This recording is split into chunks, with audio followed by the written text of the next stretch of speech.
Teknoloji son derece ilerledi. Artık Ay'a falan gidiliyor. Jüpiter'in fotoğrafını çektik. Plüton gezegenine gidiliyor. Tıp zaten aldı başını gidiyor. Herkes her şeyi biliyor. Peki neden hala psikolojimiz bozuk? Ben bunu merak ediyorum işte. Neden hayatın sırları hakkında bu kadar az bilgiye sahibiz? Neden en yakınımızdaki şeyleri dahi bilemiyoruz? Madem tıp bu kadar ilerledi, bir ilaç yapsalar şık diye böyle içsek onu, tak, psikolojinin düzeldiği, hayatın sırlarına erişti. Neden depresyondayım? Rüyalar nedir? Sevgi nedir? Hepsini biliyorsunuz artık. Böyle bir ilacı neden yapmıyorlar? Ne hoş olurdu değil mi böyle bir şey? Hiçbir sorunumuz kalmazdı. Mutlu bir şekilde yaşardık. Ama herkesin her şeyi bildiğini iddia ettiği şu dünyada halen kendimiz hakkında bilmediğimiz o kadar çok şey var ki. Ben de yapay zekaya sordum. Dünyanın en bilinmeyen şeyleri nedir diye sordum. Bakın bana ne cevap verdi. Zaman nasıl başladı? Matematik keşfedildi mi yoksa icat mı edildi? Neden henüz fare aromalı kedi mamasını kimse üretemiyor? Alfabe neden A, B, C'den başlıyor da Z, Y gibi harflerden başlamıyor? Neyin doğru, neyin yanlış olduğuna kim karar veriyor? Rüyalar nedir? Korkularımız nereden gelir? Niye kabus görürüz? Zihnimiz nerededir? Kafamız gerçekten çok karışık. İnsan bazen diyor ki şu kafamı kesip çıkartayım şöyle bir sallayayım, temizleyeyim, tekrar yerine koyayım. Ama o da olmuyor tabii. Düşünceler belki de kafamızda değil ki. Neden kafamızı çıkartıp sallayacağız? Belki başka bir yerimizdedir. Belki koltuk altımdadır. Neyse bilemiyorum ama kafam oldukça karışık. Düşüncelerimi yatıştırmak, onlardan uzaklaşmak ve kafamı dinlemeyi çok isterdim. Düşüncelerle aramıza gerçekten mesafe koyabilir miyiz? Budizm inanışına göre zihnimizdeki düşünceleri uzaktan takip edip de içine girmezsek, yani bu ne demek oluyor? Düşüncelerimiz geliyor, biz onlara uzaktan bakıyoruz fakat onlar hakkında fazla yorumda bulunmuyoruz, farklı kurcalamıyoruz yani. Ve eğer düşüncelerimizle aramızda bu şekilde mesafeler koyabileceksek, o zaman farklı bir durum ortaya çıkıyor. Eğer biz zihnimizsek, o zaman mesafe koyduğumuz şey nedir? Veya mesafe koyan kimdir? Eğer biz zihnimizle bir şeyleri takip ediyorsak ve biz bir izleyiciysek, bu izleyici kendisini izlediğini nereden biliyor? Yani izleyiciyi izleyen birisi daha mı var? Gelin bakalım, çıkın işin içinden. Şimdi size çok enteresan gene bir düşünce vermek istiyorum. Ya dünya dediğimiz bu yer bir bilmece olarak dizayn edilmiş bir yerse, biz hep bir şeyleri bilmeye, bir şeyleri anlamaya çalışıyoruz ya, belki de tamamen anlayamayacağız bunların hiçbirini. Bir şeyleri puzzle gibi biraz anlıyoruz, biraz araştırıyoruz, biraz kendimizi geliştiriyoruz ama her şeyi çözebilmek mümkün değildir belki de. Çünkü biz, dikkat ederseniz, dünyanın sırlarını bilmeye çalıştıkça daha çok kafamızın karıştığını görüyoruz. Belki de kapasitemiz her şeyi algılayacak konumda değildir. Dünyaya yayılmış olan bu büyük gerçeklik frekansının yalnızca alıcılarından biri olabiliriz. Ama tam olarak o frekansın hepsini bütünüyle idrak edecek bir kapasitemiz olmayabilir. Bu yüzden son gerçekliğe ve nihai bilgiye ulaşamayabiliriz. Daha önceki videolarımdan birinde söylemiştim. Montaigne, dünyadaki bütün filozofların hepsini, bilim kitaplarının hepsini, kültür kitaplarının hepsini araştırdı ve şu sonuca vardı. İnsanlar son gerçekliğe ulaşamazlar. Kalıcı olan tek şey kesin olmama durumudur. Peki o zaman bu dünyaya neden geldik? Bence bu dünyaya gelme sebebimiz tecrübe yaşamak. Tecrübe yaşamak derken ne demek istiyorum? Sizlere bir örnek vermek istiyorum. 20 Ocak 1995 tarihinde 19 yaşımdan 20 yaşıma geçtiğim günlerdeydi. Şöyle bir olay yaşadım. İçime, tam karnıma bir ateş girdi. Bir hafta içsel bir ateşin içinde hayatımı yaşadım. Daha önceki hayatımda oldukça depresif, intihara meyilli bir kişiydim. Ama 20 Ocak 1995'te bana bir şey gösterildi. Gösterildi diyorum çünkü bunu kendim yapmadım. Bir enerji ipliği gibi bir şeyle hayata bağlandığımızı biliyorum. Tüm realite aslında bu iplikçiklerden oluşuyor. Belki size garip gelebilir ama ben bunu gördüm. Her şey sevgi dediğimiz iplerle birbirine bağlıdır aslında. Bizim göremediğimiz şekilde dizayn edilmiş bir hayat var. Blaise Pascal da buna benzer bir tecrübe yaşamıştı. Kendisi hayatının bir dönemine kadar çok dahiyane fikirleri olan, buluşları olan birisiydi. Bir gece bir şey yaşıyor ve bunun neticesinde tüm hayatının değiştiğini görüyor. Yaşadığı tecrübe her neyse ortalama 1 saat kadar sürmüş. O 1 saat yaşadığı şeye de ateş adını vermiş. Ateşi gördüm diyor. Benim gördüğüm şey karnımda hissettiğim bir şey vardı. Aynen bir ateşe benziyordu. Ama ben onun sevgi olduğunu, saf sevgi olduğunu fark ettim. Hayata beni bağlayan o sevgi, hepimizi bağlayan o sevgi o kadar yoğun bir şeydi ki sanki ana karnından gelen o kordon gibiydi. Bütün diğer insanlarla aynı bağla bağlıyız. Ve Tanrı bizim bütün insanları sevmemizi istiyor. Çünkü o bağla herkese bağlıyız. Fakat biz o bağın olduğunu unutmuşuz. İşte bana o bağ gösterildi, o iplik gösterildi. O iplik sevgiden oluşur. Peki yaratılış amacımız nedir?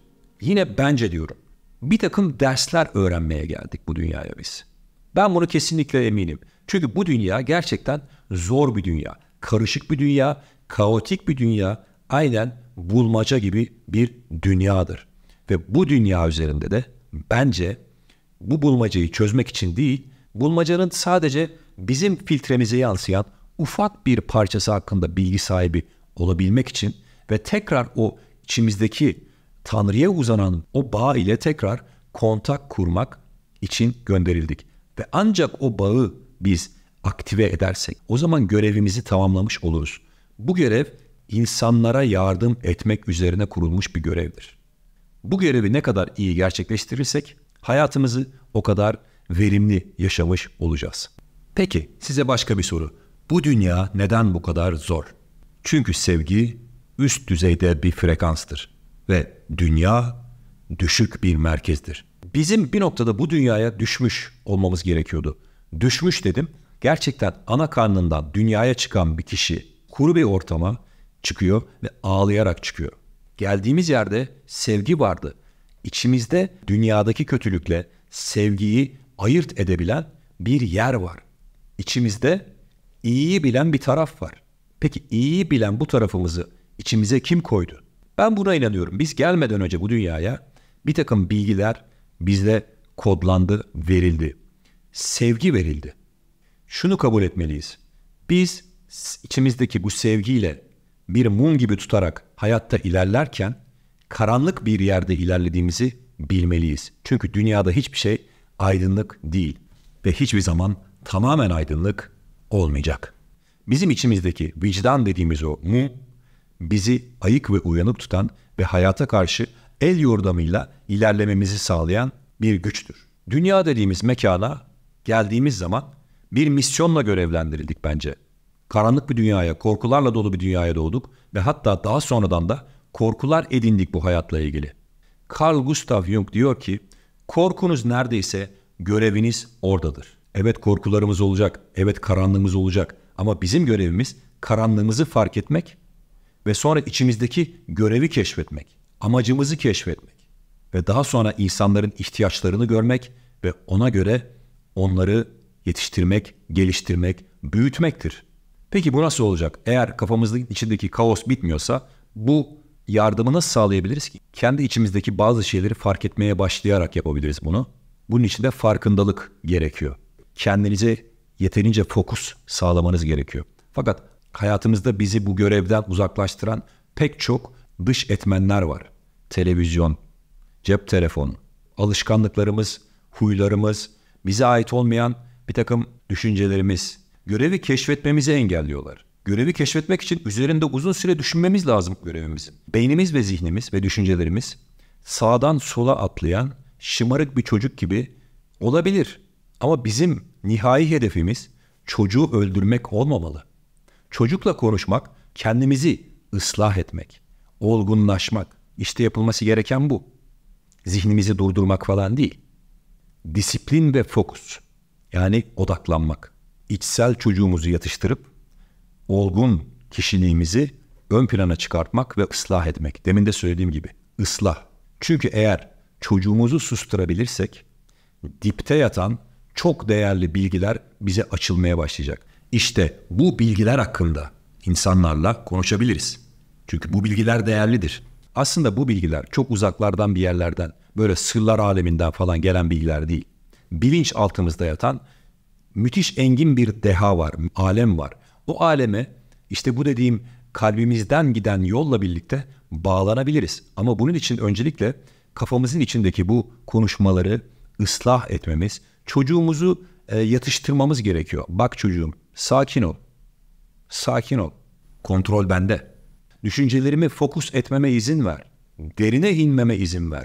Bilinçaltımdan, hayal gücümden güzellikleri, hedeflerimi, rollerimi ortaya çıkarmama, güzel enerjilerimi ortaya çıkarmama izin ver. Bilinçaltımızda biz derinlerde yatan şeylere istersek ulaşabiliriz. Bazı halüsinojen uyuşturucuların etkisi altındaki insanlar o bilinç altındaki katmanlara ulaşabiliyorlar. Fakat bunun yapmanın yolu halüsinojen bitkilere bağımlı hale gelmek değil.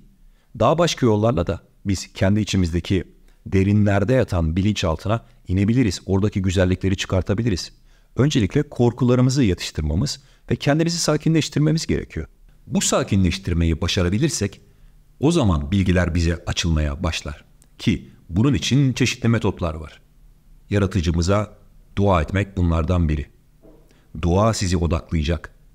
Dua sizin isteklerinizi ortaya çıkartacak ve belki rahatlamanızı ve içe dönmenizi sağlayacak. Tanrı bizim ondan bilgiler alabilmemizi istiyor. Süleyman Peygamber bir gün bana bütün bilgileri açar mısın ya Rab diyor ve kendisine gerçekten dünyanın bütün bilgileri açılıyor. Bu bizim de elimizdedir. Eğer kendimizi ve ne istediğimizi bilirsek ve ona göre plan yaparsak odaklanır ve hedefe ulaşırız. Git Konuş Ölmezsin isimli ilk romanımda da bir sahne var. O sahnede olayın baş kahramanı birine yaklaşmak istiyor fakat o kişiye nasıl yaklaşacağını bilmiyor.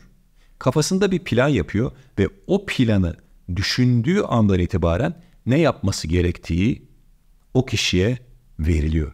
Ve ondan sonra o kişi gidip doğru cümleyi kurabiliyor. Bana bu doğru cümleyi kurma olayı veya ilham alma, yani derinlerden ilham alma, ne istediğimi bilme gibi durumlar yazı yazmaya başladığımda özellikle çok geliyor. Yani yazı yazmaya başladığım anda derinlerden bir takım bilgiler çıkmaya başlıyor. Bu bilgiler aslında benim içimde olan şeyler. Bunu fark ettim. Ben eskiden mesela ilk romanımda otobiyografik olaylardan esinlenerek yazmıştım ilk romanımı. Yani zaten bildiğim sularda yüzmüş, yaşamadığım şeylerden bahsetmemiş ve yazmamıştım. Sadece yüzeydeki tecrübelerimden, kendi bildiklerimden yola çıkmış, derinleşmemiş, bilinçaltıma yönelmemiştim. Fakat Faruk Duman Hoca ile tanıştı ve kendisi bana dedi ki, kendi dışındaki yerlerden de bilgi alabilirsin. Hayal gücünü çalıştır. Gerçekten insan hayal gücünü çalıştırdığı zaman karakter yaratmaya başlıyorsun ve o karakterin, o arketipin içine bürünmeye başlıyorsun. Aktörler de bu konuyu çok iyi bilirler. Belli bir aktör, belli bir role nasıl bürünüyor, kendi dışındaki bir şeyin içine nasıl girebiliyor? Çünkü bilinç altında, bilinç akışında aslında o rollerin, o arketiplerin, o düşüncelerin hepsi bir yerlerde var.